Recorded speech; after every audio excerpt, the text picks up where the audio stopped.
ভারী মুশকিলে পড়ে গেছি ভাই। এই অন্নপূর্ণা ভান্ডারের ফর্ম বেরিয়ে ভাই, এক তো এই 12 পাতার ফর্ম, তার উপর মা বলছে ও তো ইংলিশ অনার্স নিয়ে পড়ছে, এত খরচা করে ওকে পড়াচ্ছে, ও ঠিক ফর্ম ফিল আপ করে দিতে পারবে।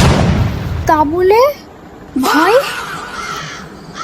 এটা তো আমার গোটা সেমিস্টারে এত বড় পেজে আমরা পরীক্ষা দিইনি, কিন্তু কেন ভাই এত পাতা আমি কেন করব?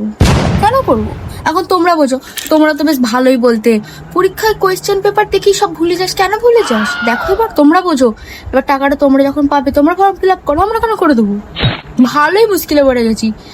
এদিক থেকে মা বলছে ইংলিশ অনার্স ওকে পড়াচ্ছ, ও পারবে, সব পারবে, পারবে না? আবার বাবা বলছে হ্যাঁ ও তো পারবেই। আমি জানি ওরা কেন বলছে, কারণ ওরা জানে আমি পারবো না। বাড়ির দলিল থেকে শুরু করে death certificate, Aadhaar card, voter card, PAN card, মানছি ইংলিশ অনার্স নিয়ে পড়ছি, তা বলে কি আমি গ্র্যাজুয়েটেড হয়ে গেছি নাকি? আমি তো এখনো ছোট, আমি তো এখনো পড়ছি। আমাদের কষ্টটা কেউ বুঝবে না।